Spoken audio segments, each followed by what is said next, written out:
Rede Amigo Espírita, divulgando, instruindo e unificando. www.redeamigoespírita.com.br. Vamos então iniciando as atividades dessa tarde, agradecendo a Deus, nosso Pai Criador, fechando os nossos olhos, nos sintonizando com o alto, agradecendo a Deus, nosso Pai Criador, Criador do Universo, por mais esse dia de existência aqui encarnados, oportunidade que temos para a evolução. Evolução do modo geral, mas principalmente a evolução espiritual. Agradecemos o nosso Mestre Jesus, o diretor espiritual do nosso planeta. Agradecemos todos os mentores desta casa e nossos mentores também, pela oportunidade de estarmos aqui. Temos a certeza que desta tarde maravilhosa surgirão perguntas e respostas muito interessantes para o nosso aprimoramento, para o aperfeiçoamento do nosso conhecimento em relação à doutrina espírita. Damos por aberto, então, as atividades desta tarde, com a graça de Deus.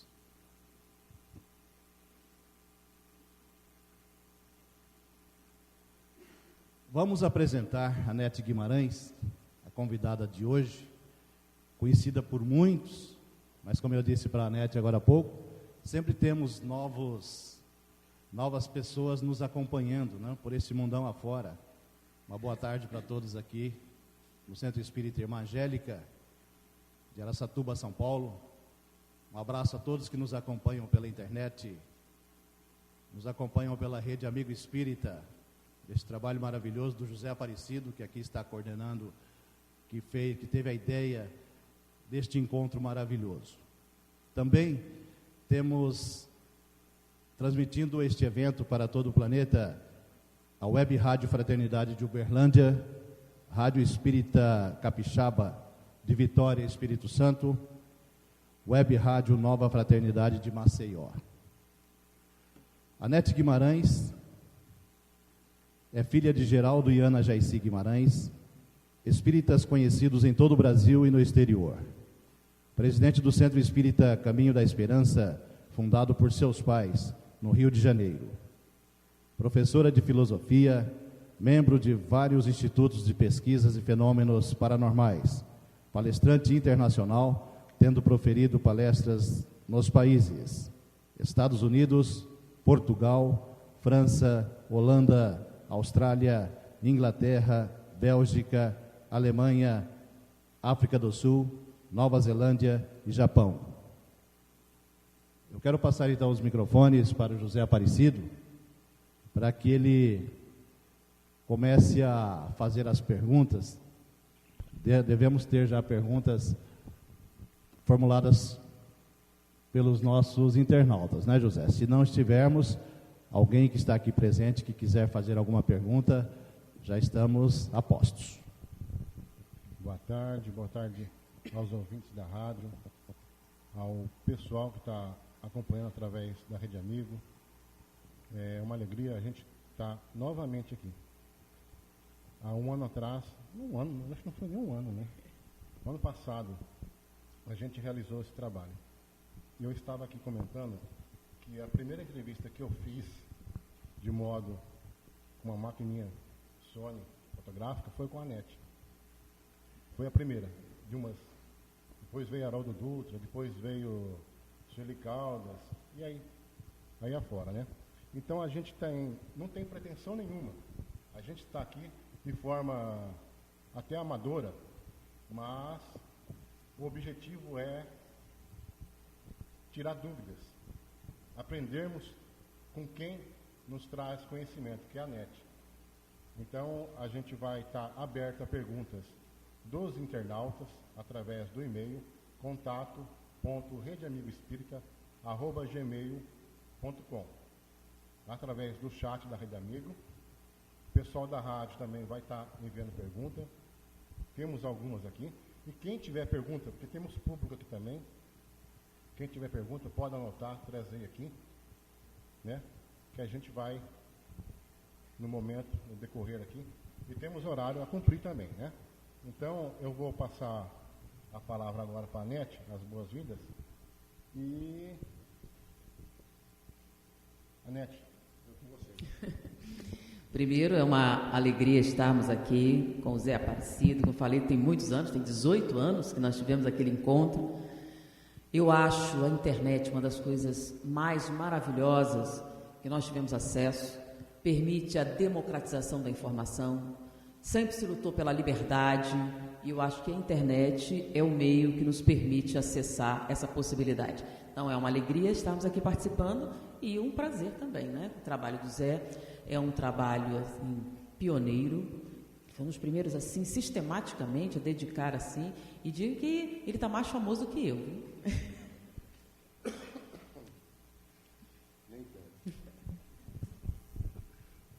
A gente não gosta de ser famoso, eu não gosto. A gente está, dificilmente eu apareço para as câmeras, a não ser para fazer prece. E nesse momento aqui, né, que a gente... Ah, mas toda parte que eu vou, todo mundo conhece o Zé. Não tem como, né, a gente fugir. Mas o nosso abraço ao pessoal da rádio aí. E vamos começar, né? Vamos começar. Eu nem sei por onde começar. Ó, gente, eu estou aqui monitorando a transmissão, porque não temos ainda funcionários na Rede Amigo. Então, eu estou monitorando as perguntas, o e-mail, a transmissão, estou me desdobrando aqui em vários, tá? Então, se tiver alguma falha, nos perdoe. Vamos à primeira pergunta. Uma pergunta comprida, eu vou ter que ler aqui tudo, né? É do Flávio, de São Paulo. Estou lendo um livro chamado Biologia da Crença, de Bruce Lipton, publicado pela Butterfly Editora. E lá ele conta que algum tempo atrás foi criado o programa Genoma Humano.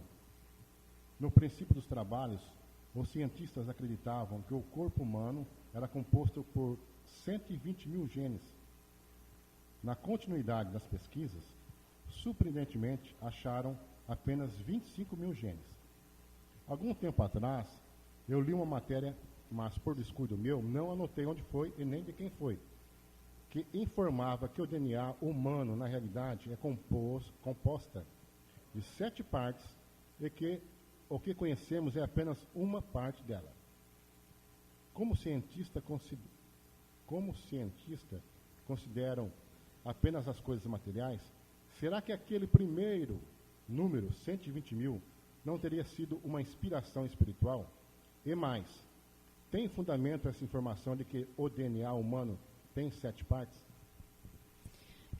Eu li o livro, é um livro muito interessante mesmo, Biologia da Crença. Ele faz uma série de correlações. É claro, ele está baseado em informações científicas, mas ele faz algumas colocações hipotéticas. Com relação ao gene humano, nós temos milhares de possibilidades de combinação. Mas realmente, a gente não conhece tudo. A expressividade mesmo nas descobertas tem sido bem menor do que se esperava. Mas as possibilidades continuam existindo. Um grande problema que a gente vê hoje em dia são aquelas coisas inusitadas que acontecem que não estavam de acordo com a programação e que a saída de muitos cientistas é mutação genética. Com essa quantidade que a gente fala de lixo genético, a possibilidade de mutação se torna praticamente infinita. Então não dá para a gente determinar todas as possibilidades de combinação que ele pode ter. E isso é o DNA. Quando a gente vai para a área neurológica, os neurotransmissores seriam os responsáveis pelos processos emocionais. A gente já tem pelo menos 71 substâncias. Sabemos mais ou menos para que servem 11, temos certeza de 7 e só temos tratamento para 3, que são os principais transtornos psiquiátricos hoje em dia que a gente utiliza. Então há muita coisa ainda por descobrir, há muito material, muito mistério para a gente pesquisar e tentar explicar tudo somente pela matéria seria um reducionismo muito grande, né? Então tem um pesquisador que fez parte do projeto Genoma, que é um dos principais dos que falam a favor do deísmo, ou seja, na crença em Deus, contra o ateísmo, e ele faz assim: a possibilidade do acaso genético produzir o que nós temos seria a mesma de você botar dentro de uma caixa um monte de pecinhas, sacudir e sair um caça M16. Ou seja, nenhuma.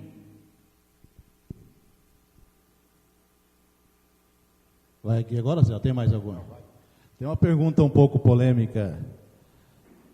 Certa vez li um livro do Dr. Inácio Ferreira, que no plano espiritual nascem crianças. Fiquei confusa e curiosa. Existe essa possibilidade? Quando Allan Kardec escreveu os seus livros, uma das coisas que nos coloca Allan Kardec como base doutrinária é o princípio da universalidade do conhecimento. Vários espíritos dando a mesma resposta por médiuns diferentes nos dá uma garantia, uma sustentabilidade com relação à informação. Como foi que Kardec fez para produzir os livros fundamentais do Espiritismo? Ele inicialmente evocava um espírito, fazia uma pergunta e mandava para diversos médiuns. Quando as respostas voltavam, aquelas em que o espírito respondeu a mesma coisa eram consideradas fontes fidedignas. Com isso, ele selecionou 10 médiuns com quem ele trabalhava. Normalmente, ele utilizava 3. Sempre quando ele fazia pergunta, ele mandava para os diferentes médiuns. Quando era uma pergunta mais polêmica, mais complicada, ele mandava para 10, inclusive em outros países, para ter certeza de que a informação provinha do mundo espiritual. Com este trabalho, que não é simples, não é fácil, ele desenvolveu uma metodologia que nos permite aceitar os livros de Allan Kardec, o livro dos Espíritos, o livro dos Médiuns, o Evangelho, como uma fonte, uma base, uma fundamentação para a doutrina espírita.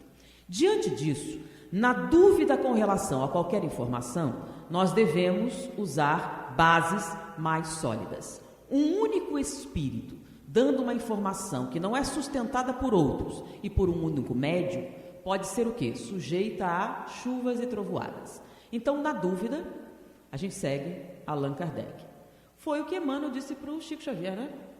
Na dúvida, Chico, fica com Allan Kardec. Eu vou pegar o microfone do Nelson, que disseram que tem um microfone que está chiando aqui. Não é o seu. Vamos ver se é esse que eu estou falando aqui. Eu não apresentei aqui, ó, o pessoal internauta aqui, o Nelson Custódio, que está do meu lado aqui, representando a USE, Intermunicipal aqui de Araçatuba, e também ele que apresenta o programa A Voz do Espiritismo na Rádio Bandeirantes aqui de Araçatuba. Muito bem. Vamos ver aqui.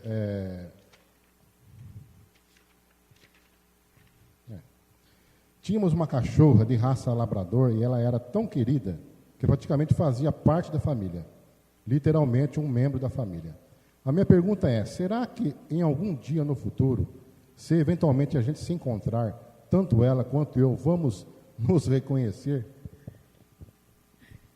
Olha, essa é uma pergunta tão hipotética, que para você responder, você tinha que possuir a pré-cognição, ou algum vício de mediunidade, vidência, alguma coisa assim.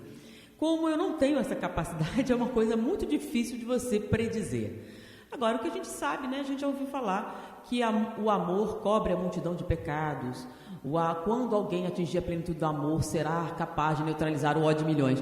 Então, se o amor pode tanta coisa, por que não, né?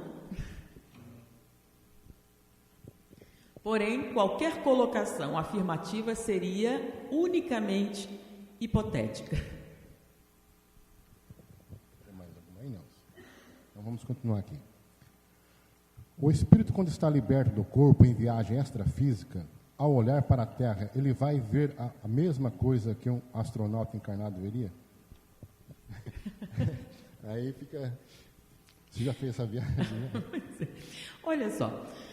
Você fora da matéria, tendo consciência suficiente para isso, disciplina, tanto psicológica como espiritual, você pode fazer o que quiser, correto? Porque se a velocidade da luz tem uma capacidade tão grande, a do pensamento é maior. Então você pode estar instantaneamente onde você quiser, mas isso aí continua sendo hipotético. Agora, para você ter a liberdade de fazer isso, você depende de algumas capacidades. Entre elas, a capacidade de controlar seu pensamento, o medo, uma série de coisas. Mas não é impossível você fazer isso, se quiser. Muito bem, Anete. No seminário de ontem, infelizmente, eu não pude ficar até o final. Mas você falou uma coisa muito interessante em relação à vidência e clarividência. O vidente vê espíritos e o clarividente não. O clarividente vê uma coisa do outro lado da parede, mas não vê um espírito. Há também a possibilidade do médium ser vidente e clarividente? Sim. Primeiro, o nome clarividência ficou restrito, é só em termos de entendimento, não é porque significa alguma coisa. Normalmente, a gente usa clarividência para se referir aos sensitivos. São aqueles que possuem a faculdade paranormal anímica, de ver através de objetos opacos e ver à distância. E a gente usa a palavra vidência para se referir aos fenômenos mediúnicos, em que o médium é capaz de ver o mundo espiritual ou ver os espíritos. Então, nós podemos ter a faculdade anímica unicamente, nós podemos ter a faculdade mediúnica unicamente, e nós podemos ter os dois, que nós chamamos de faculdade medianímica. Por exemplo, Edgar Cayce. Edgar Cayce era um sensitivo. Ele tinha a seguinte capacidade: durante um transe hipnótico, ele era capaz de dar o diagnóstico de doenças. A pessoa aparecia, ele olhava e via o problema que ela tinha e descrevia. Então, ele dizia exatamente qual o problema que a pessoa tinha. Ou seja, ele fazia isso. Era um fenômeno paranormal anímico. Porém, era comum as pessoas perguntarem: e o que eu devo fazer? E ele respondia: isso eu não sei. Então, ele só dava o diagnóstico. E durante anos, ele fez as experiências, ele deu uma quantidade enorme de diagnóstico, mas toda vez que alguém perguntava sobre tratamento, ele respondia: isso eu não sei. E um dia chegou uma jovem pobre, que foi lá porque ela tinha um problema e os médicos não conseguiam identificar o problema. Então, ela foi a Edgar Cayce e ele fez o diagnóstico, viu o problema dela e a família perguntou: e o que nós devemos fazer? Isso eu não sei, mas aqui do meu lado tem alguém que sabe. E ele vai dizer. E nesse momento, numa incorporação, um espírito se manifestou e deu o tratamento. Então, a partir daquele momento, em algumas circunstâncias, essa entidade se manifestava e dava o tratamento. Quem dava o diagnóstico era Edgar Cayce. Quem dava o tratamento era um médico desencarnado que passou a acompanhá-lo. Então, ele era um paranormal anímico. E vimos também que era médium. Então, quando ele fazia as duas coisas, nós chamamos de faculdade medianímica. Então, o Instituto de Pesquisas Psíquicas, agora não me fugiu o nome, qual deles, estava fazendo uma pesquisa. E eles estavam levantando a hipótese de todo médium é sensitivo, mas nem todo sensitivo é médium. Então, eles afirmavam que, se você é médium, com certeza você dará positivo para percepções extrasensoriais. E durante a pesquisa, até o momento em que eu participei, eles estavam confirmando isso. Então, todo médium que eles pegavam, de psicografia, de psicofonia, de tudo, quando faziam teste de percepção sensorial, davam positivos. Mas muitos que davam positivo para percepção sensorial não eram médiums. Então, existem pessoas que veem através de objetos opacos, que veem à distância, são chamados clarividentes, mas que não veem espírito. Ted Sirius, por exemplo, ele diz assim: eu não acredito nos espíritos, porque eu vejo tudo, não vejo espírito, então é porque não existe. E ele dizia que ele ia para o hospital para ver pessoas que estavam morrendo, para ver quando a alma saía. Então, ele ficava ali esperando, vendo a pessoa, e nunca viu uma alma. Logo, não existia. Não é o fato. Então, você pode ser um paranormal anímico, ter essa capacidade de clarividência e não ser vidente, porque você não tem esta faculdade mediúnica. Mas tem alguns médiuns que são videntes, mas não veem através de objetos opacos nem à distância. Só na presença do seu mentor espiritual. Ou seja, eles são videntes, mas não clarividentes. Então, pode acontecer as coisas separadas, pode acontecer uma ou outra e podem acontecer as duas. Temos aqui uma pergunta, um comentário aqui da Adriana do Vale. Boa tarde, Anete. Sou sua amiga de turma da Faculdade de Medicina. Que felicidade te ver tão atuante no Espiritismo. Adoro suas palestras. Gostaria de te perguntar o seguinte: sabemos que as doenças são também ocasionadas por nosso desregramento, ou seja, por nosso não cumprimento das leis divinas.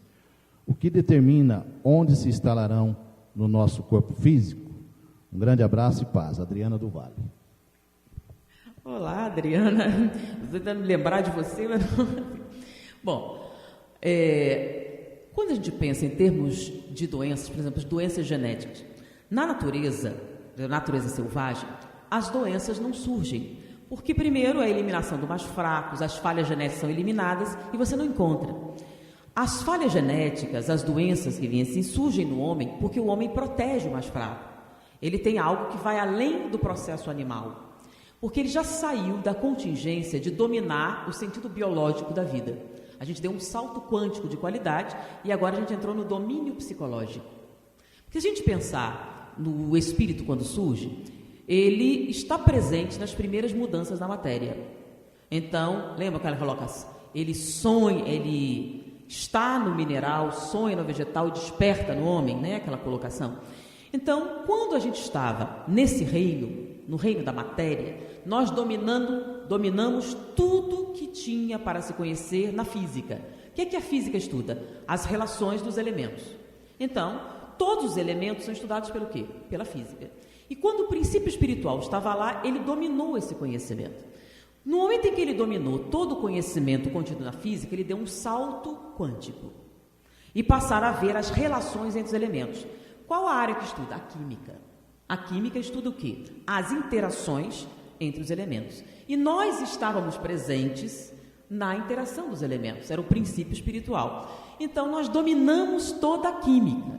Quando nós dominamos todas as possíveis interações que os elementos poderiam realizar, nós damos um outro salto evolucionário, um salto quântico, e entramos no reino da biologia, que deixamos de ser apenas reações químicas e passamos a ser processos biológicos, os seres vivos. Então, desde o vírus, as bactérias, algas cianofícias, e ali nós estamos experimentando todas as interações possíveis do ponto de vista biológico, ou seja, nós dominamos a física, nós dominamos a química, dominamos a biologia, e quando nós passamos por todos os processos biológicos que existem e o princípio espiritual os domina, nós damos um outro salto evolucionário e saímos do mundo estritamente biológico e entramos no mundo psicológico.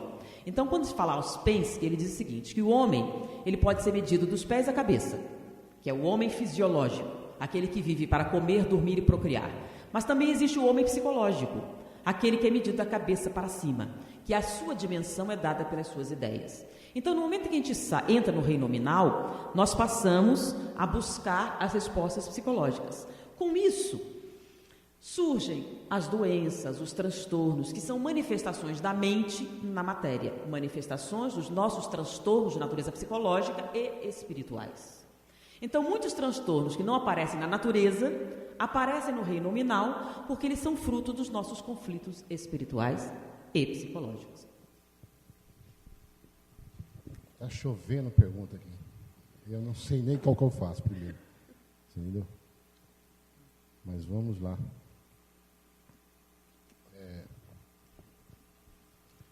Em uma de suas palestras, a entrevistadas informa que o espírito até os 7 anos preserva a imagem de adulto. Pelo que já estudamos na doutrina espírita, aprendemos que quando um espírito vai reencarnar, é feita uma longa preparação de um encolhimento do perispírito. A informação da entrevistada não vai de encontro ao que André Luiz falou no livro Entre a Terra e o Céu. Ela não estaria generalizando? Então, primeiro, não é bem isso. André Luiz fala que a reencarnação física se completa aos 7 anos, o que está de acordo com a biologia, porque aos 7 anos é que nós temos todos os nossos sistemas orgânicos formados. Então, a gente tem todas as células que a gente necessita para o nosso desenvolvimento biológico. Então, se a reencarnação é a ligação do perispírito molécula a molécula, se você não tem todas as suas moléculas, não está totalmente reencarnado. Então, você estará reencarnado quando você tiver todas as estruturas biológicas correspondentes. E isso acontece aos 7 anos de idade, e em André Luiz ele fala a respeito disso. Não é que você guarda a característica infantil. Se a pessoa prestar bem atenção, quando André Luiz vai fazer uma visita a uma colônia, lá ele tem uma surpresa. Ele vê crianças indo para a escola. Aí ele pergunta a mentora que estava ali, não era a mentora dele, é que estava ciceroneando na visita, ele pergunta: crianças aqui no mundo espiritual? E ela disse: sim, depende do momento da desencarnação. Se a reencarnação física se completa aos 7 anos de idade, normalmente o meio se dá 3 anos e meio, 4 anos. Então, até esse momento, se a desencarnação fizer antes dessa data, ele retorna ao mundo espiritual como adulto. Por que seria assim? Porque até os 4 anos não são todas as estruturas neurológicas que estão formadas. As células estão se multiplicando até aí. Então, nisso, o espírito, quando sai do corpo, vai usar qual cérebro? Se o cérebro físico não está totalmente formado, ele vai depender de quê? Da organização perispiritual. Como a organização perispiritual que ele usa é anterior, ele vai ter o quê? A capacidade intelectual, memórias, lembranças da sua vida como adulto. Após os 4 anos de idade, o cérebro já se estruturou. Então, o espírito está ligado ao corpo pelo cérebro. E o que determina como você pensa, raciocina e vivencia suas experiências físicas não é o cérebro. Então, a sua visão, a sua audição, a sua estrutura intelectual vai depender deste novo cérebro. Logo, quando ele sai do corpo, sai como criança. Então, ela disse que se a desencarnação acontece após essa faixa etária, você retorna à pátria espiritual como criança e se desenvolve no mundo espiritual. Então, foi isso que a gente colocou e isso está em André Luiz. Agora, antes de responder essa pergunta, eu tenho que falar sobre bom senso. Toda vez que as pessoas... Mas isso acontece com todo mundo? Eu faço um gráfico. Tá? Imagine que a evolução é um retângulo. Você tem um retângulo. A base menor está embaixo e em cima. Esse retângulo representa a evolução. Embaixo você está no início do processo evolutivo. E no ápice, em cima, você está no ápice do processo evolutivo. Vamos dividir esse retângulo ao meio com uma diagonal. O que você vai ter? 2 triângulos invertidos. Então, o de baixo tem a base maior, aonde? Na base. Esse triângulo que tem a base embaixo é o componente físico da reencarnação. E o outro triângulo que tem a base para cima é o componente espiritual da reencarnação. Quando a gente está no início do processo evolutivo, o que é que predomina no processo reencarnatório? Os fatores físicos. Você é 99% influência física, 1% influência espiritual. Ou seja, qual o fator determinante do processo reencarnatório? DNA, o meio, o pai, a mãe, é a matéria. Existe componente espiritual? Sim, mas ele responde por 1% do processo.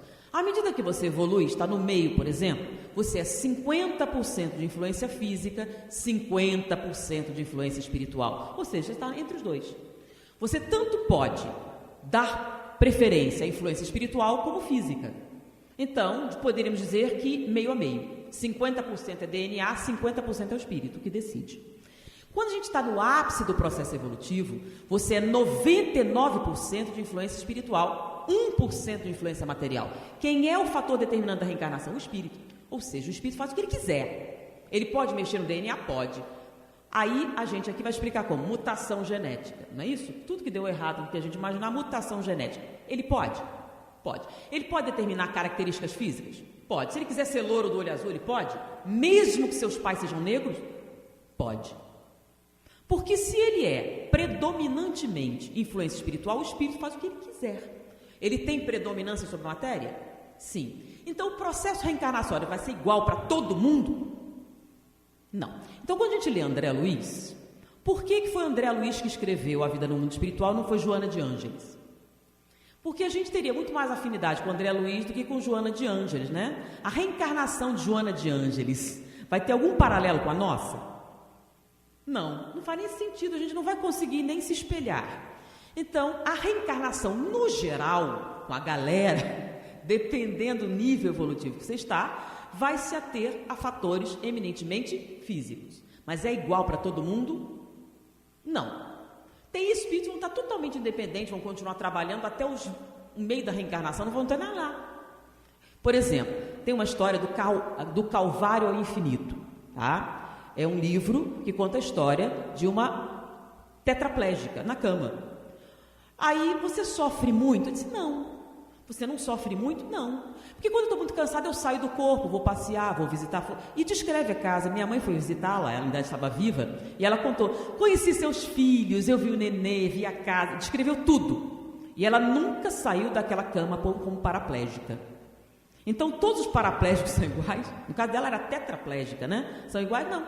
Ela era livre. Quando ela cansava, ela saía do corpo, passeava, visitava as pessoas. É assim com todo mundo? Não. Então, qualquer colocação exclusivista vai esbarrar no bom senso. Então, dependendo do nível evolutivo, as coisas mudam.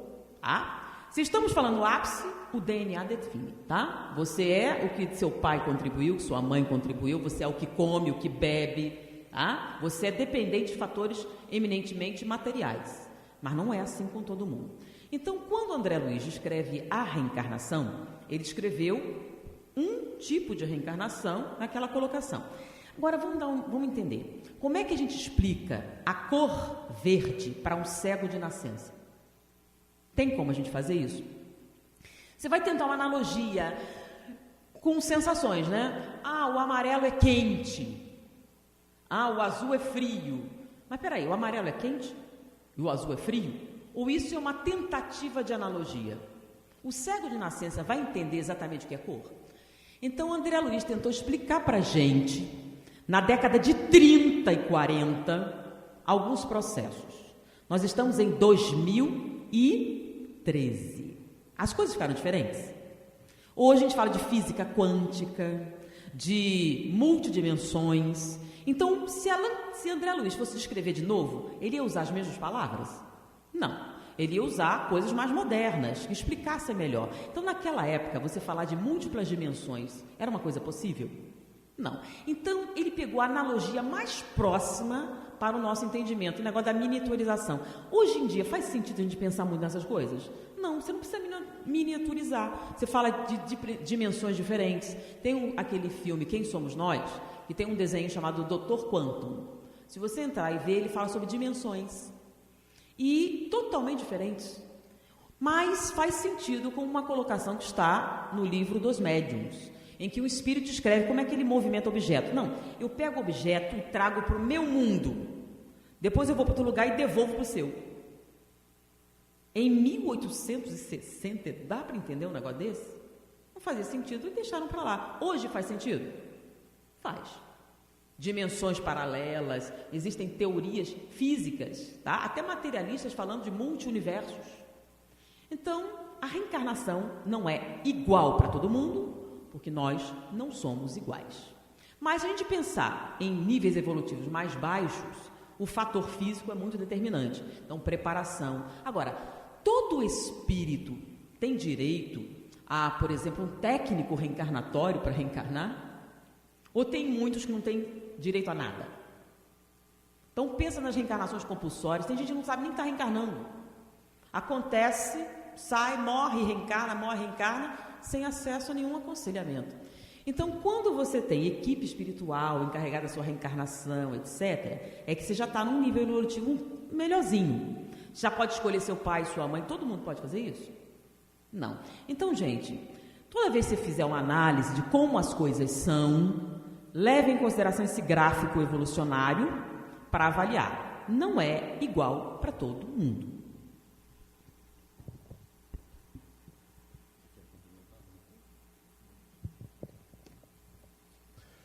Olha, tem pergunta de tudo quanto é jeito aqui. Mas algumas a gente nota que é falta de conhecimento doutrinário, outras é falta de organização da casa espírita. Mas vamos lá. Como entender essa universalidade dos ensinos dos espíritos, se geralmente as casas têm quase sempre um único médium que conduz as orientações espirituais?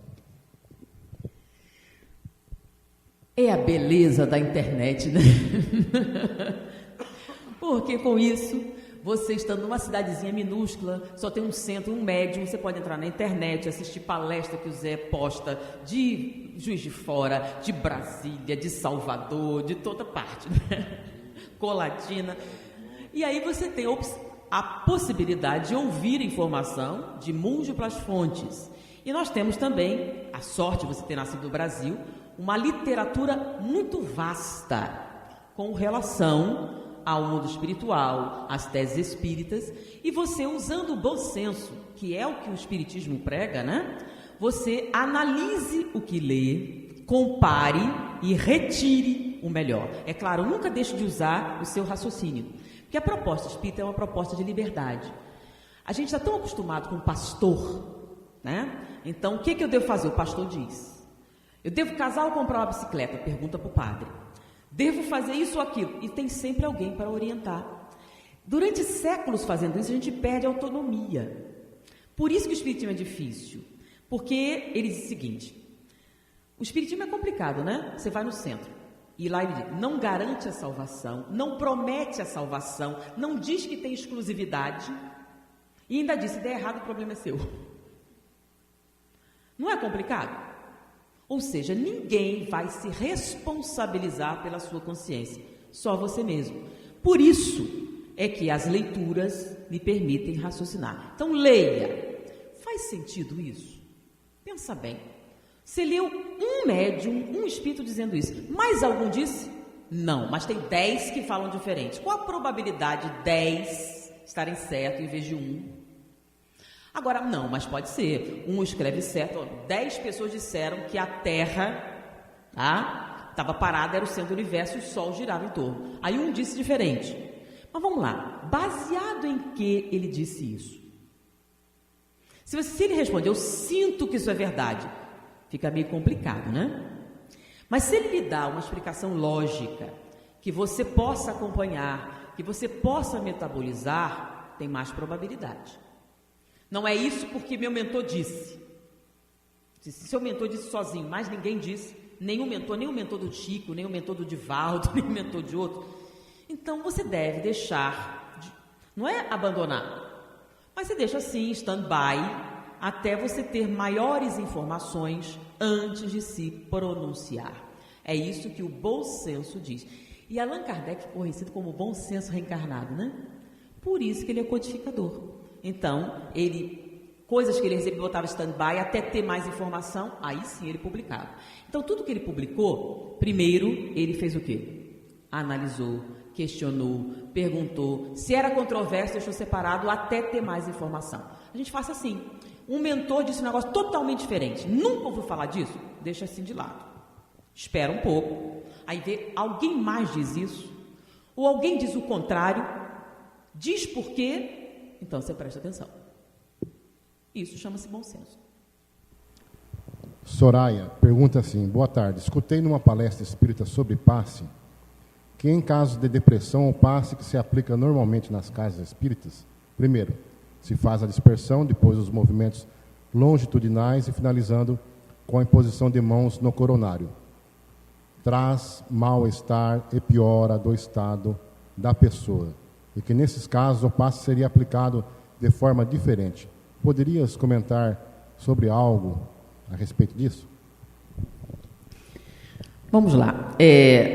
As pessoas que me conhecem sabem que eu tenho um hábito terrível, né? Eu sou muito, muito pragmática.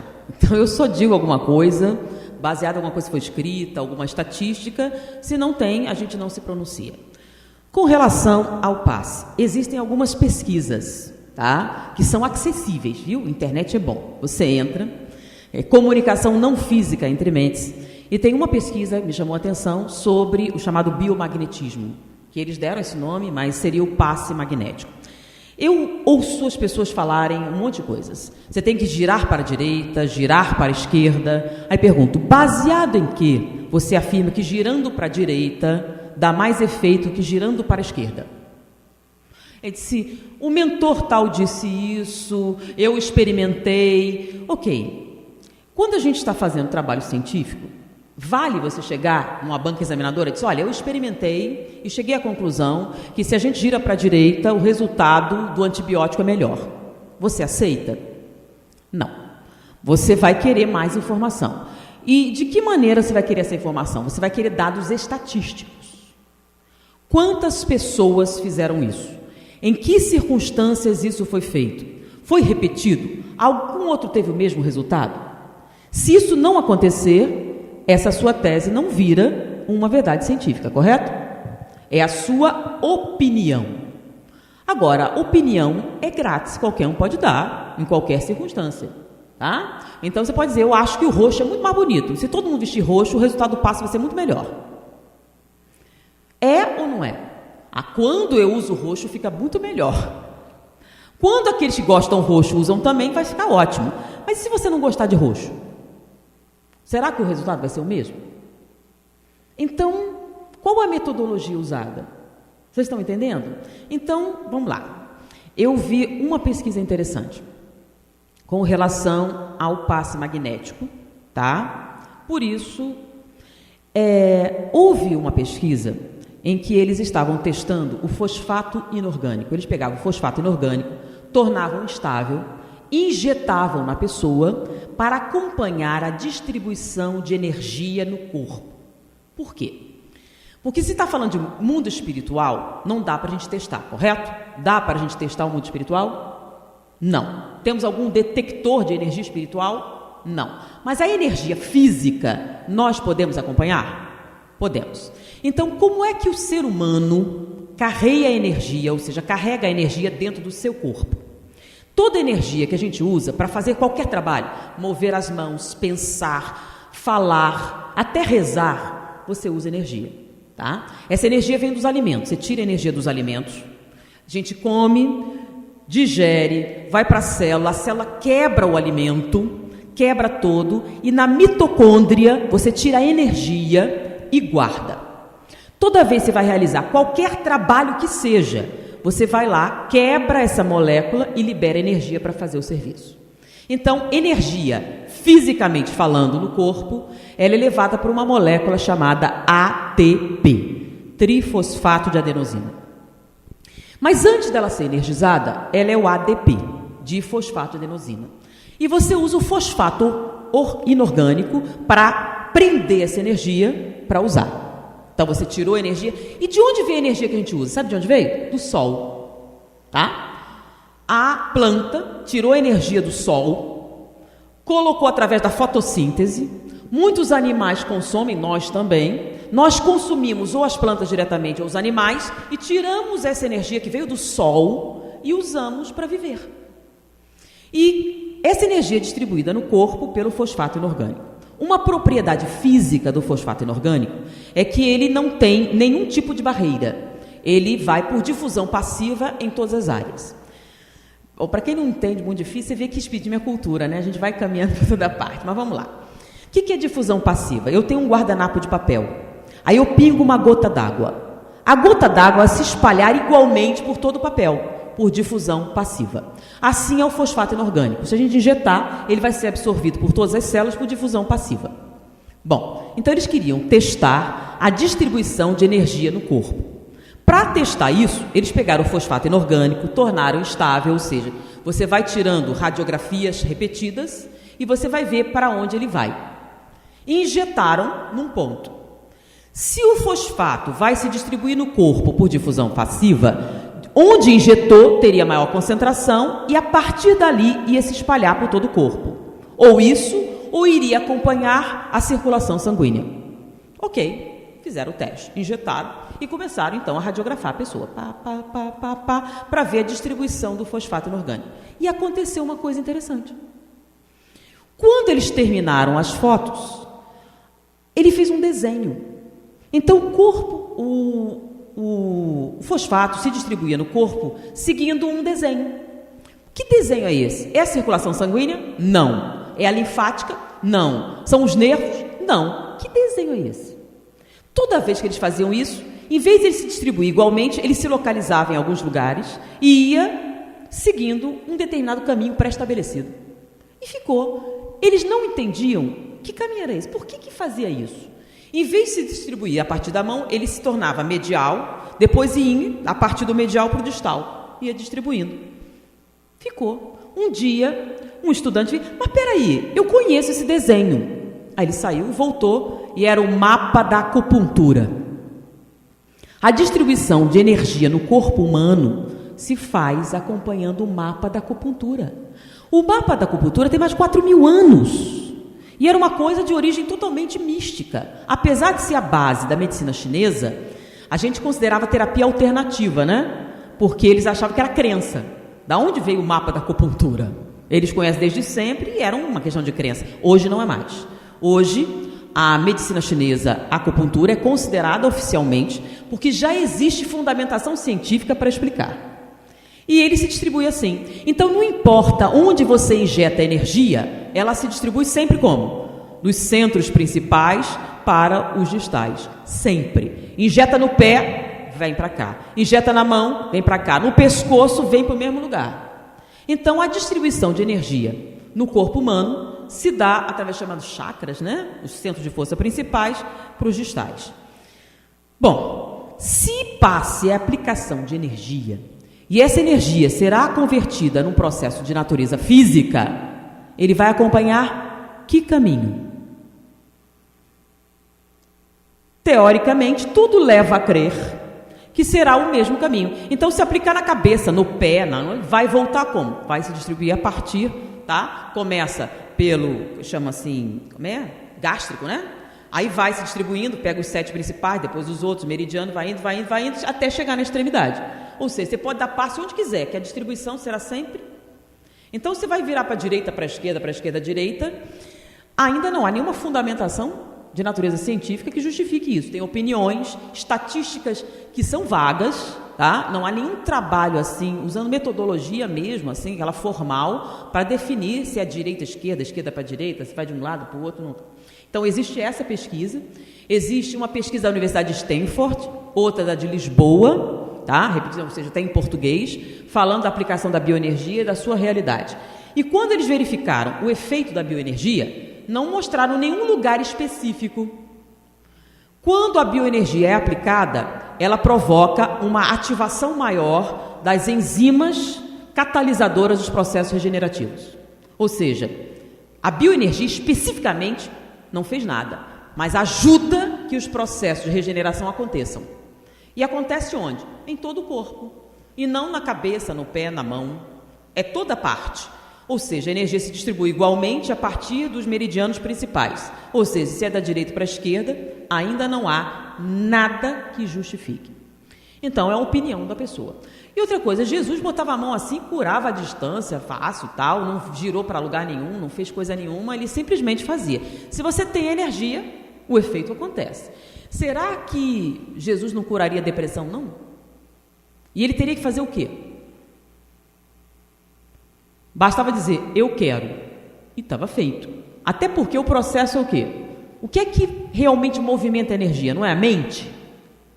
Então, vou fazer uma pergunta. Qual é o lado de cima e o lado de baixo? A Terra é redonda. A gente está em cima ou está embaixo? Se a gente está em cima, no Japão está embaixo. Tá? Se a gente estiver no espaço, qual é a direita e qual é a esquerda? A gente teria que ter uma bússola para apontar o norte, né, para saber exatamente. Já pensou se para o passe funcionar tem que ser o norte magnético? Então, para dar passe, vai ter que ter uma bússola para saber qual é o lado certo. Não vai complicar muito? Então, vamos aplicar um pouquinho de bom senso? Agora, vamos lá. Uma coisa é verdade. Se você acredita que o passe da esquerda para a direita não vai funcionar, não há nada que você possa fazer para funcionar. Porque uma outra experiência foi o seguinte.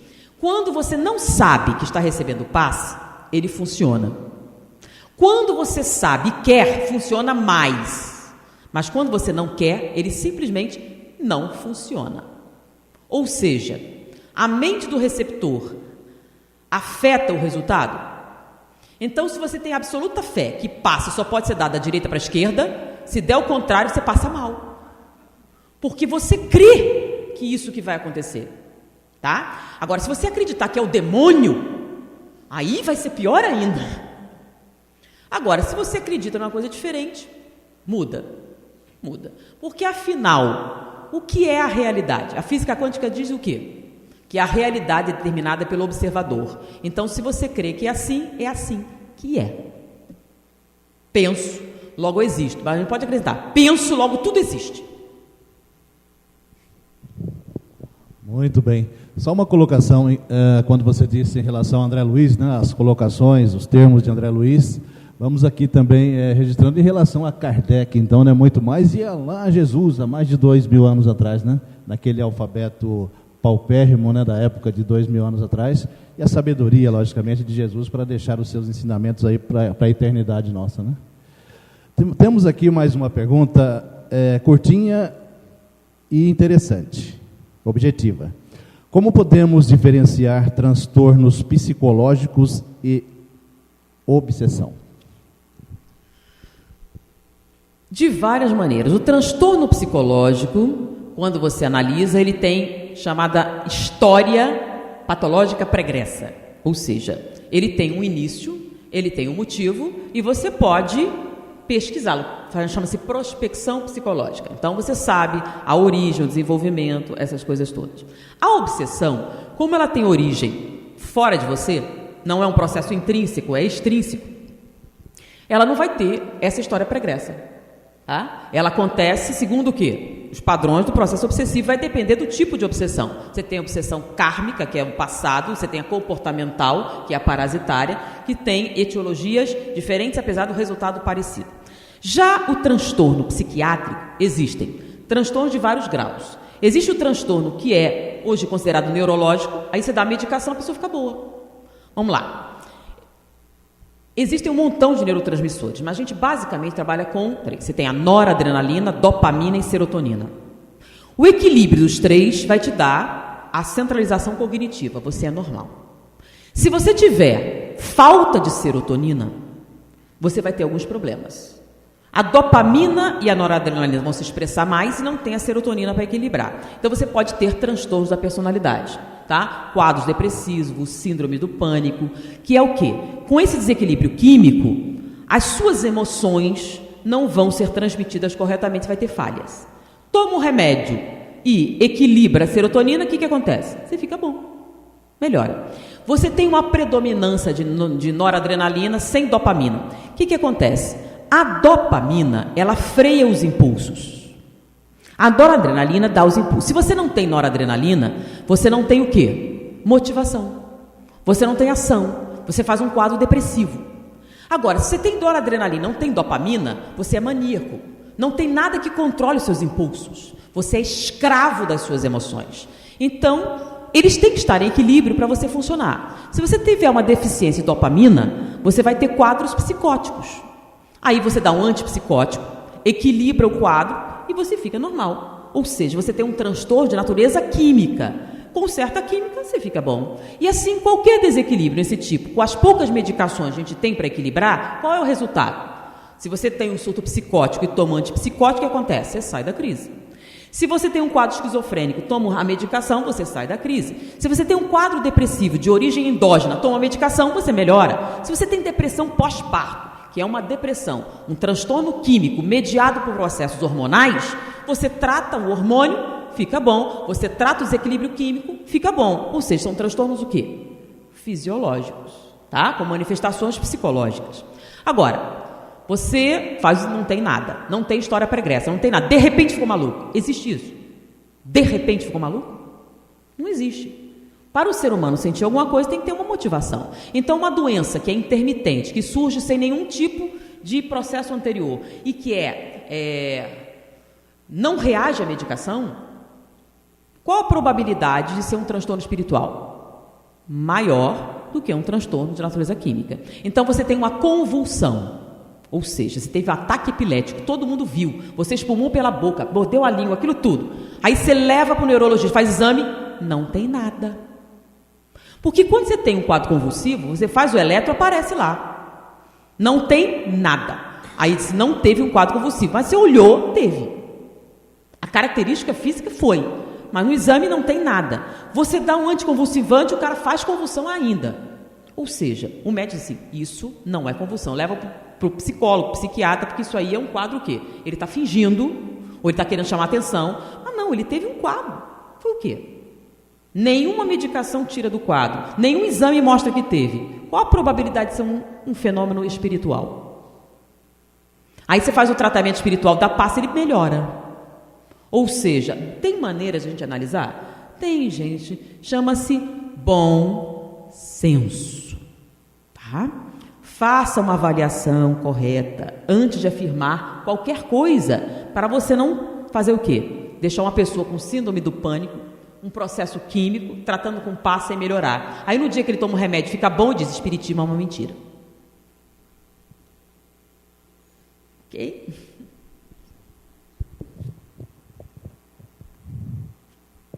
O Rubens, da Rádio Fraternidade de Uberlândia, diz aqui que está conosco Estados Unidos, Brasil, Noruega, Rússia, França, Suíça e Japão.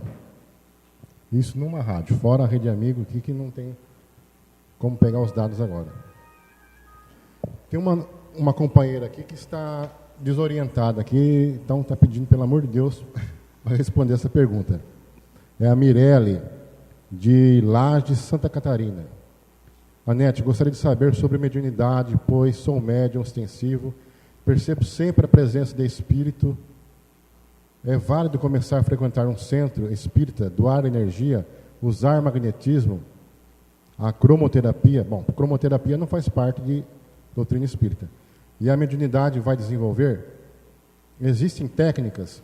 O que fazer quando descobrimos que temos mediunidade? Qual o primeiro passo para darmos quando queremos ser espíritas verdadeiramente? Por favor, me responda. Pô, gente, para responder todas as perguntas, teria que escrever um livro. Já tem um livro escrito, chama-se Livro dos Médiuns, que fala a respeito da teoria de todas as manifestações, dos problemas e dificuldades da prática do espiritismo, sobre os tipos de mediunidade, os tipos de médiums. Então, o Livro dos Médiuns dá essa orientação todinha. E muito melhor do que eu poderia dar, porque a gente até fala muito, mas eu não decorei ele inteirinho. Deveria, mas... Então, ler o Livro dos Médiuns. O outro segundo livro, Domínios da Mediunidade. André Luiz refina as colocações do Livro dos Médiuns, sabe? Dá outras colocações. Se quiser ter ideia do mundo espiritual e suas relações com o mundo físico, Manuel Filomeno de Miranda é um dos maiores autores da atualidade na área da obsessão. Então, você lê Nos Bastidores da Obsessão. Eu afirmo para muitas pessoas que foi o livro que me tornou espírita. Apesar dos meus pais serem espíritas, você não é automaticamente espírita, não é osmose. O espiritismo, ele entra através da maturação psicológica, né? Você aceita, você assimila e finalmente você passa a viver aquilo. Então não é automático, não passa de pai para filho como a genética. Então meus pais eram espíritas. Mas eu me tornei espírita, ou seja, caiu a ficha no dia que eu li o livro Nos Bastidores da Obsessão, de Filomeno de Miranda, que continua sendo para mim o autor favorito, né? É o que eu mais leio, é o que eu mais estudo, é porque eu tenho muita afinidade com a sua linguagem, a sua forma. Lá ele fala sobre obsessão, sobre uma família, e eu comecei a ver a coerência daquilo, que aquilo realmente acontecia, era daquele jeito. Então eu tinha lido até André Luiz, eu tinha lido Allan Kardec, porque não dá para ser filha da minha mãe sem isso. Mas mesmo assim, não tinha encaixado. Quando eu li esse livro, encaixou. Meu Deus, faz tudo sentido, é isso mesmo, é assim que eu quero viver, e passou a funcionar. Então a gente tem um seminário sobre mediunidade, que define quem é médium, quem não é médium, baseado no Livro dos Médiuns. Então, para você responder a todas essas questões, você tem que ler. Tá? Não dá para ser espírita sem estudar. Então, é uma condição para você praticar o espiritismo, você entender o que está fazendo. Então, você lê o Livro dos Médiuns. Não é um livro difícil, é um livro gostoso de ler. É interessante, tá? A motivação, nos bastidores da obsessão também, nos domínios da mediunidade. É tão excitante aquelas colocações. Então, leia, porque as suas perguntas não são simples e precisam de uma maturidade. Agora, a prática de mediunidade deve estar atrelada a uma instituição espírita séria. Por quê? Porque no Livro dos Médiuns tem os perigos e dificuldades da prática da mediunidade. Para a gente minimizar, sempre vai ter perigo, tá? Sempre. É uma atividade insalubre. Você diminui o perigo, você diminui as consequências quando está ligado a uma instituição espírita. Você vai ter cobertura espiritual, você tem equipes espirituais trabalhando, você tem saneamento do ambiente. Então, a prática da mediunidade, se você quer fazer isso de maneira saudável, não é condição exclusiva. Você pode fazer como quiser, mas, sabendo das dificuldades, atrelar a atividade espírita a uma instituição séria, minimiza o impacto negativo que você possa ter. Tá? Você vai lidar com o mundo espiritual. Você se garante totalmente para só lidar com o espírito superior? Se você não se garante totalmente, então os números podem ajudar você a lidar com isso. Então existe força nos números, né? União faz a força. Eu sei que é um ditado muito assim, mas é ou não é verdade? Então, busque uma instituição séria, leia os livros e as suas respostas vão aparecer lá. Tudo ou quase tudo pode ser melhorado ou maximizado. Dentro da moralidade espírita, o que podemos melhorar, deixá-lo ótimo, excelente? Uma das principais coisas, aí, quando a gente fala em psicoterapia, né? O que a psicoterapia diz? O primeiro passo para melhorar qualquer coisa é admitir que tem um problema. Porque se você não tem problema nenhum, não tem que melhorar nada. Então, como é que a gente sabe que tem que melhorar? A gente tem que ver. Eu tenho um problema. Quando você fala assim, você já abriu as portas para a melhora. Tá? Então, admitir que tem um problema. Ter um objetivo. Porque se você não sabe para onde você quer chegar, qual caminho você vai seguir? Tem uma fala de Alice no País das Maravilhas, que eu acho que ilustra isso muito bem. Alice caiu lá e chegou numa encruzilhada e tinha um monte de caminhos. E tinha um gato numa árvore. Ela perguntou: Senhor gato, qual caminho eu devo tomar? Aí perguntou: depende de onde você quer chegar. Não importa muito onde, então não faz diferença o caminho. Então, quais são os quesitos que a gente precisa ter para melhorar em qualquer situação? Primeiro, admitir que tem um problema e ter uma meta. Isso vai lhe dar... Lembra, para traçar uma reta, o que a gente precisa? 2 pontos. Então, começo e fim. Aí você tem um segmento de reta que vai tirar de você de onde você está e te levar pelo menor caminho possível até onde você quer chegar. É claro, você pode fazer isso através de parábolas, hipérboles, curvas, pode até ir para trás. Isso vai fazer demorar. Agora, se você tem um ponto de partida e um de chegada, existe o menor caminho entre 2 pontos? Sim, é um segmento de reta. Então, para você melhorar, não só moralmente, mas em qualquer coisa, tem um começo e tem um fim. Marque o começo, marque o fim, pronto, você tem uma reta para ir. Tem mais uma aqui, meio parecida, né? Durante a palestra de hoje, pela manhã, houve uma passagem sobre a memória. Acredito que memória relacionada. Como deixá-la ótima, excelente, com os estudos científicos, médicos e espirituais? Olha, eu acho que o cientista falou tudo, né? Quando a repórter perguntou como a gente desenvolve a memória relacional, quando você ama o que aprende. Quando você ama o que aprende, você arquiva de maneira diferente. Então ele foi assim. Então, quando você está aprendendo a ler e escrever, se você amar essa experiência, se ela não for apenas um meio para alcançar um fim, se for um fim mesmo, ela vai se incorporar ao seu eu. Então, a próxima vez, aquilo vai ser tão fácil, tão simples, você não vai ter que fazer esforço nenhum. Então, quanto mais amor você põe em tudo que você faz, mais é seu. Mas isso não é uma novidade, né? Jesus já disse isso. Todos os avatares já disseram isso.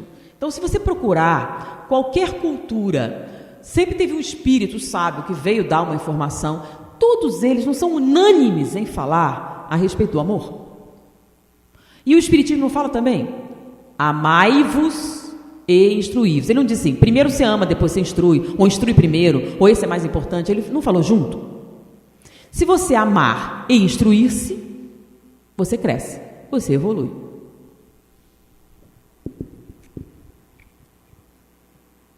Da Nova Fraternidade da rádio diz que Japão, Estados Unidos, Portugal, Dinamarca e Argentina online. Tem muita pergunta aqui de grupo mediúnico, de trabalho na casa.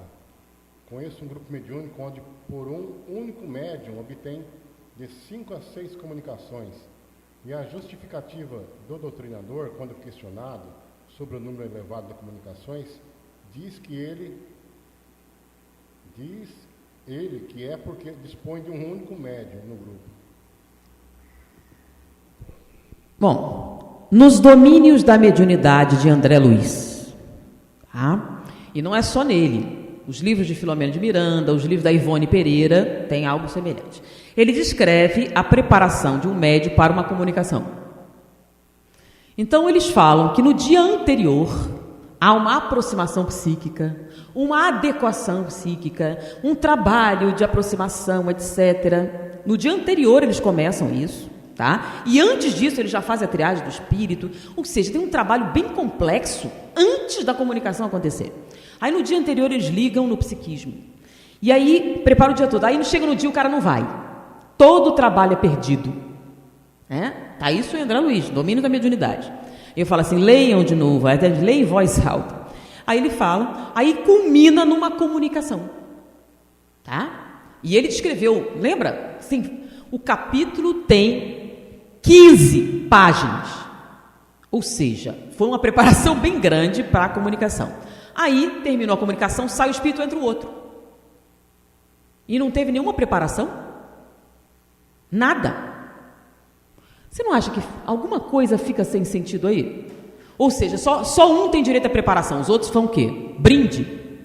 Bônus? Vamos pensar um pouquinho? Tá? Então, se pode ter quantos quiser, não precisa preparação nenhuma. Então, André Luiz está enchendo linguiça naquela história, né? Para que aquele monte de falação à toa, né, com preparação, se você pode, vai quem quer? 10, 20? Então, para que tanto médio? Basta um, você prepara logo 15 e vai.